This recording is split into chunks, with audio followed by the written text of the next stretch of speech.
Hello, my name is Andrea. I'm a consultant here at Redpath Consulting Group, and I'm going to share with you a little bit about campaigns and some campaign best practices. So what are campaigns? Campaigns are basically people lists. It's a way to gather a variety of different contacts within a specified list and be able to contact them in a variety of ways. So I'm going to share with you how campaigns are used in a variety of organizations, as well as some tips and tricks to populate your campaigns with campaign members. All right, so we are in a demo org for Redpath, and you can see here that I'm on the campaigns tab. Now I've got the ability here to click new.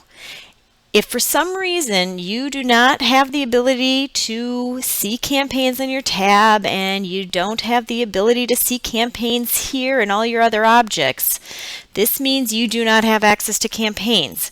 Could be because you have a different version of Salesforce, or it could be you just don't have the marketing user checked in your profile.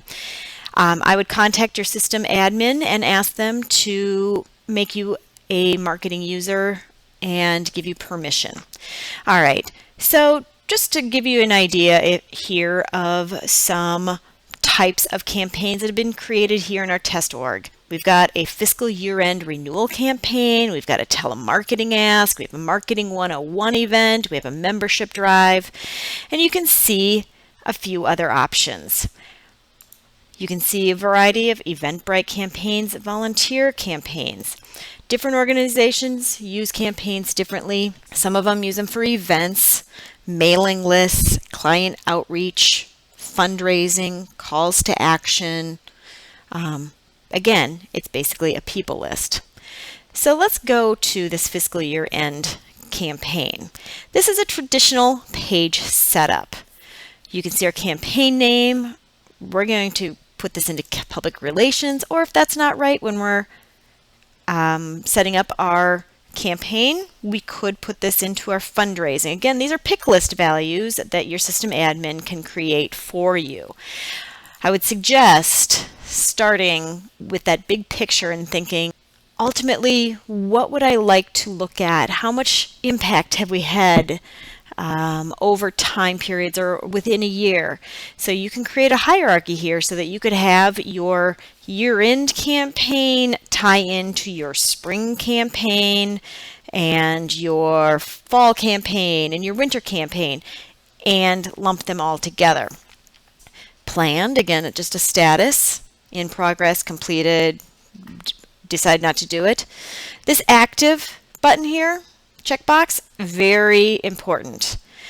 This allows other users to see your campaign. So if you're working with a team, if they go and search for the 2016 fiscal year end renewal, they won't see it unless you have marked this active. Start and end dates. Very important when you think about maybe tracking RSVPs for an event. You've got a start date when you open registration and your date completes when the event is over. You could also look at this as your time period to do a promotion for a special product. Additional information here, contacts, how many have responded to our campaign, and I'll show you a little bit more about how to add our contacts and our leads to this. And when you think about transactions, transactions are opportunities. How much was sold, how much revenue was brought in, how many event RSVPs and tickets were sold.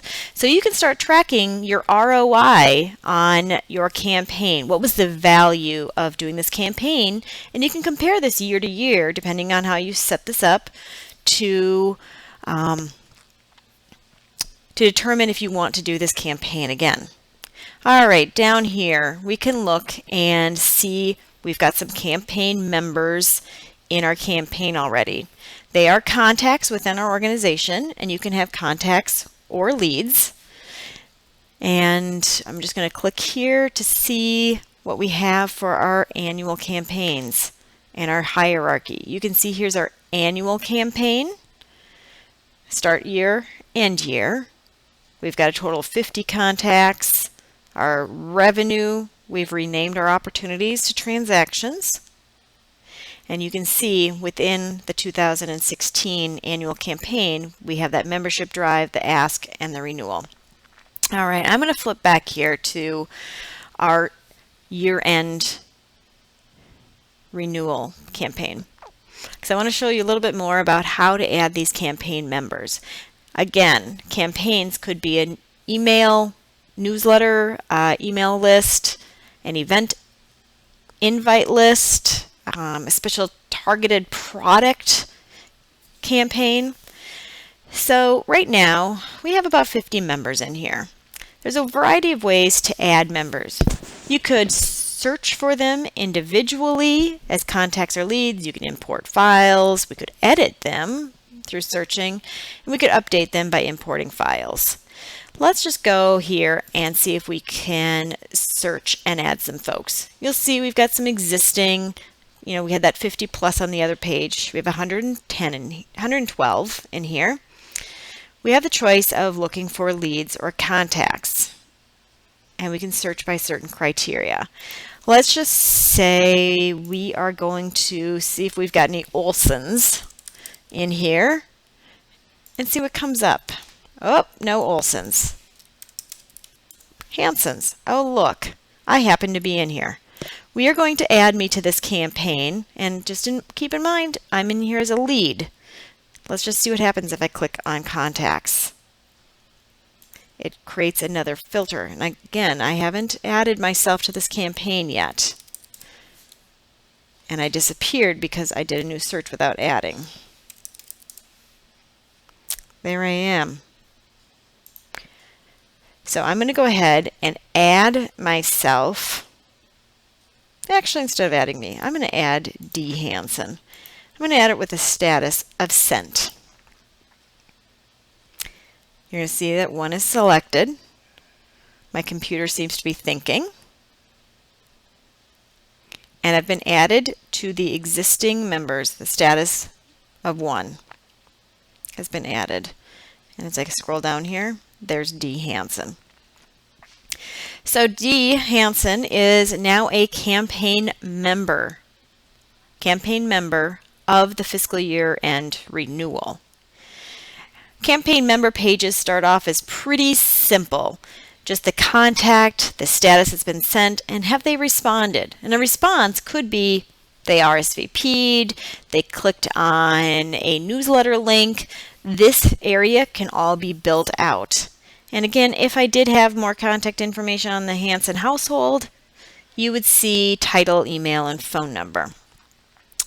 I'm going to go back to the renewal page here, and I want to show you how to bulk import. Let's say you are going to do your newsletter.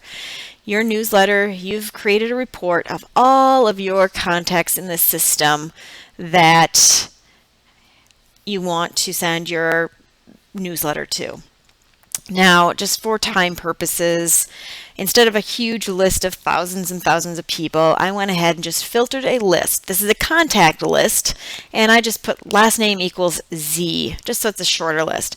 Now, as long as you've got a contact report, you will see this Add to Campaign button. Now, we're going to go to Add to Campaign. I'm going to search for my campaign. And the active campaigns are here. We're going to go all active ones, year end. Oops, that's not going to happen. We're just going to copy and paste. There it is. What kind of status would I like? We're going to throw it in as sent. Do not override, override.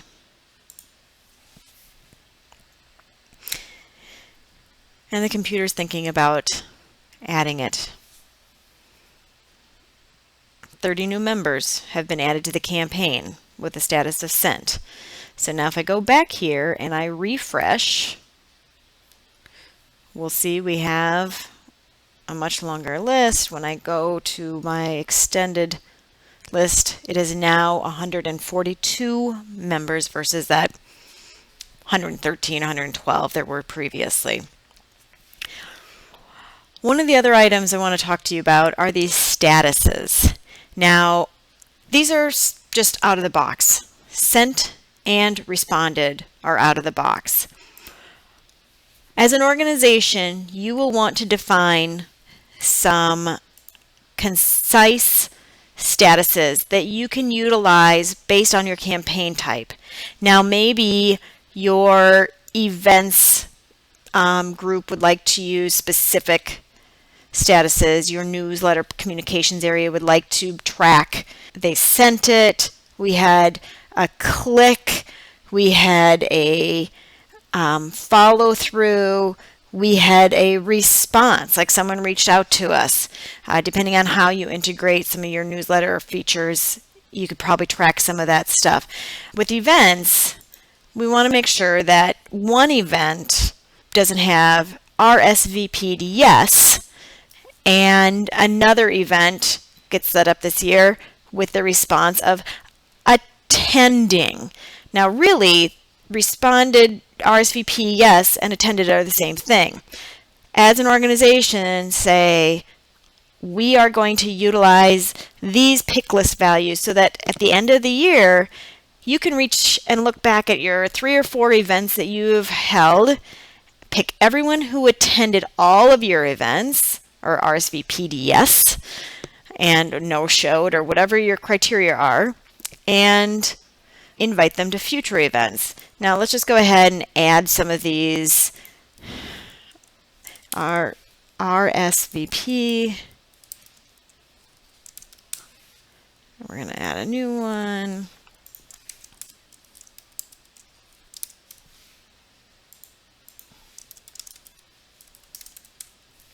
These are all important things to track.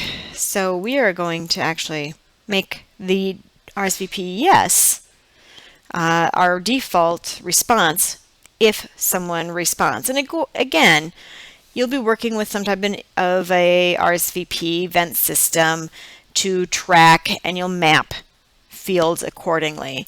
But this way, everyone who enters has a very static item or pick list value.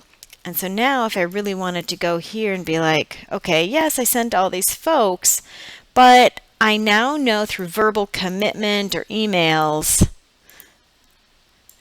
that these folks have said they're attending. There we go. Now I have some folks with different statuses over here. Not only have they sent, but they have RSVP'd yes that they plan to attend an event. So overall, campaigns is really a way to track and manage people. It can be built out in a variety of ways. You can create custom fields. I have seen campaigns, instead of having a telemarketing ask, I have seen campaigns being used to track Girl Scout troops, summer camp attendees, because each one of these pages, depending on the type of campaign, you can customize each page and the fields that are there. You can bring in formula fields from the contact or account. It really is easy to customize and make it your own based on the types of lists you need to create. So overall, campaigns, easy to work with, easy to pull folks in, whether they're contacts or leads. You can add them individually. You can search for them. You can create criteria, everyone with a birth date of July, so you can send them birthday cards, and you're able to tie campaigns together so that you can look at the overall impact on how a campaign has worked for you. So overall, campaigns, start to explore them, use them, customize them as you need. They are a powerful way to look at groups of people and lists and generate the different things you need to do for your line of business. If you do have any questions, you can always reach out to Redpath Consulting Group, and I encourage you, go check out campaigns. They'll be your friend.